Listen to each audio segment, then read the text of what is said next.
Works, the battery's all charged up. It dropped down the headlight, but yeah, headlight works. We're headed into Georgia right now. It's after work. It's about 5 o'clock, so we're hitting some rush hour traffic. But the guy sent me a couple videos of the TRX 125 running. We're on our way to go pick it up, and I'll see you guys there.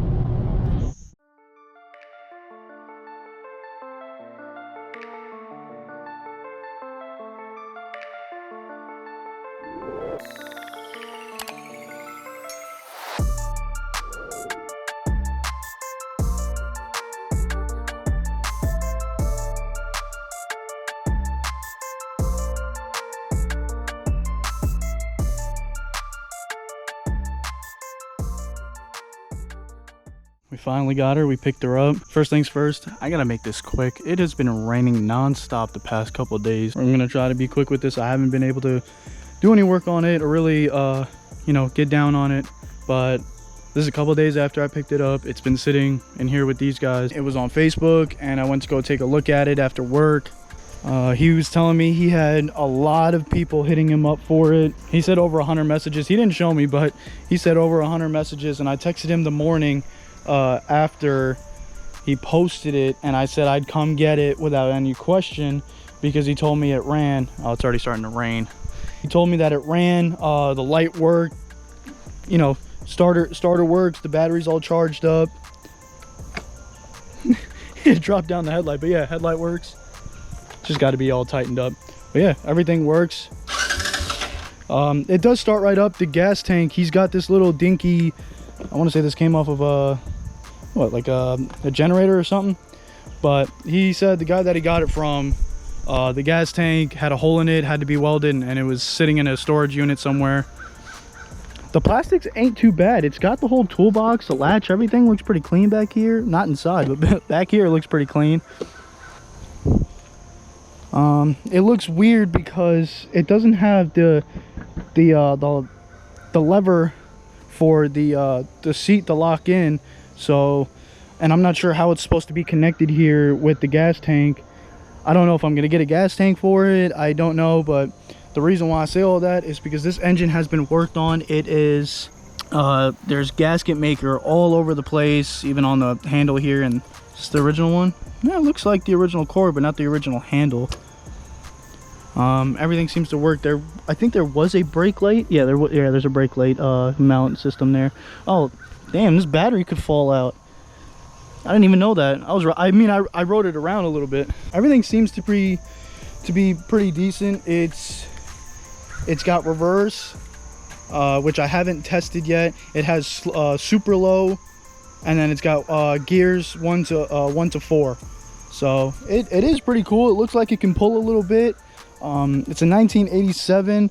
I love this push bar. I love how it looks. It is a little bent up. I think it's like shifted in a way, but it could also be the plastics that make it look bad because it's not sitting where it's supposed to be. There's all these new wiring. The kill switch doesn't work. Even if you turn the key off, the thing will still keep running. So that's a problem I have to tackle first. The shifter is like way too far. Like, it's good for my boot, but it's also pushed in too. So we got to fix that. Probably get a different lever, shift lever for it. We got to do something about these gas lines. This one ain't connected doing anything. Goes to the bottom of the carburetor of the petcock valve or whatever. And then this is just connected up here. It's been sitting up here. I rode it in front of his house, not completely naked. I think I took the front plastics off because it was touching the wheels, and I just had the seat on and I was holding the gas tank with my left hand and I was riding and shifting gears. It seems pretty good besides the carburetor not being tuned. He said when he got it, he only had it for a couple of days. He said when he got it, he put about 40 minutes worth of work into the carburetor, cleaned it up, and got it running. So that's as far as he got. So he only had it for a couple of days. The rear brakes are, I don't know if they're locked up. They're just pushed all the way up to the front and there's no rear brakes. I don't even get any. No, I do get a little play, but they don't work. The front brakes, I know that they work, but they're not connected. See, one there, one there. They work. I tested them, but they're not connected. So we need to get a lever. We got to get the whole, there's a whole diaphragm here that needs a piece, and it's one cable to two cables, and it's pretty hard. I've already started doing the research for it. It is not cheap, and I'm trying to make sure I get the right one, because it is not one, it's not cheap, and I can easily get the wrong piece. I tuned the carburetor while I was at his house. The idle was almost all the way out, just sitting inside the spring, and the air fuel mixture screw was out like maybe 6 turns. So I brought that all the way in and then brought it back out like a turn and a half. And then as I was playing with the idle, it started to change and it started to sit there and idle. So it'll sit there and idle all day. I'm not sure how to turn this gas tank on and off, because it was running before. I was literally just running it around here just to get it warm. Light work. I want to start, you know, diving into this thing, but this weather has been really getting at me, because I like to clear everything out, or at least, you know, be able to work in a spot where I'm not getting rained on and whatnot. Yeah, so it's got a battery. The solenoid is in there.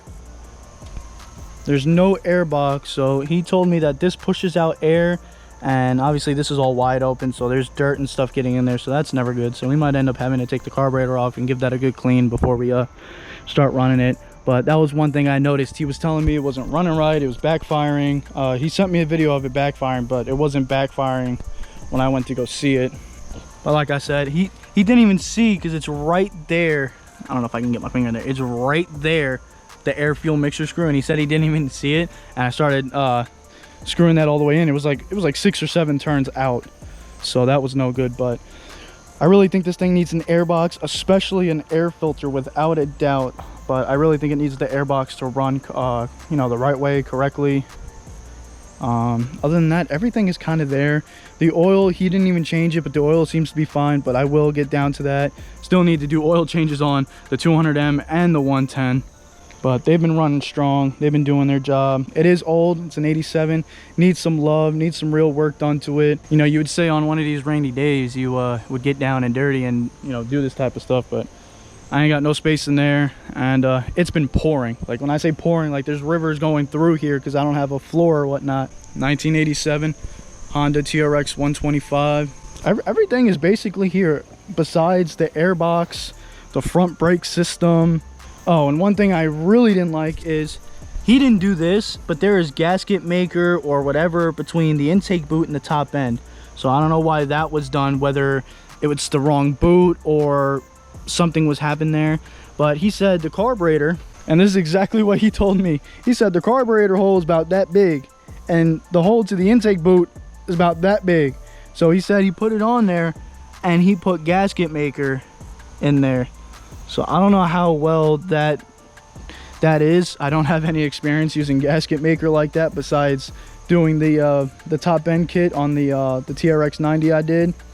But I don't use gasket maker around there, so I'm not sure if it's the right carburetor or if it's the right intake boot that's in there. But that's a little fishy, and that was another thing that kind of threw me off from wanting to basically bring this thing 100% back to life, running healthy, and, you know, having her, you know, almost 100% mint. Besides the plastics getting a little messed up, I may stitch them up because I do not want them to crack even more. The rear plastics are actually pretty decent. Like, I can't get mad at that. And the toolbox is clean. The seat is damn near immaculate besides this. Yeah, it's raining now. Yep. So we're gonna bring her in. I didn't want to make this a short little video, but I wanted to show y'all that I got this going, and we'll be working on her soon, and we'll have some footage of her going soon. And I gotta put her inside because she's raining and there's water getting in the car. I love how I keep picking things up that don't have any brakes at all. Running out of room, I got the 110 that I bought for 200 bucks sitting over there all naked. The 110 she's running. I had a pretty bad fall after I made my video when I swapped the shoes between the 110 and the 200. I had a good fall right by the driveway. It completely flipped over, broke the glass on the headlight, cracked the black border, and basically scratched the top right corner of the red above the headlight. So I wasn't too happy about that. And now it's kind of weird because the flood is pouring out even though the flood is completely closed. And after it happened, I pulled it a couple times and it sat there and idled. It didn't have a problem running, and you know, it only had a problem idling, but now it'll sit there and idle. I'm not sure what's going on with the carburetor. I may need to take it off because it is being weird, but it was just running for me a couple minutes ago.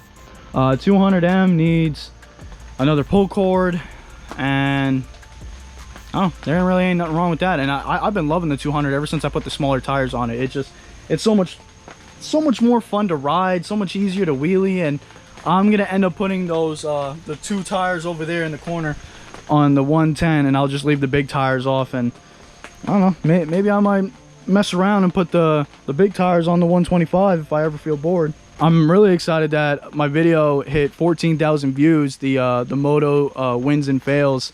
So that video did really well. It's still getting views as we speak, so my channel is really starting to go up. If you got anything that you guys want me to see or do or start something going on with my channel, let me know. I'm always down for it. If it's something off-road related, I'm all down for it. I don't want to keep talking and running it on and on, but I appreciate y'all watching. I appreciate y'all support, and I'll catch y'all on the next one. Peace out.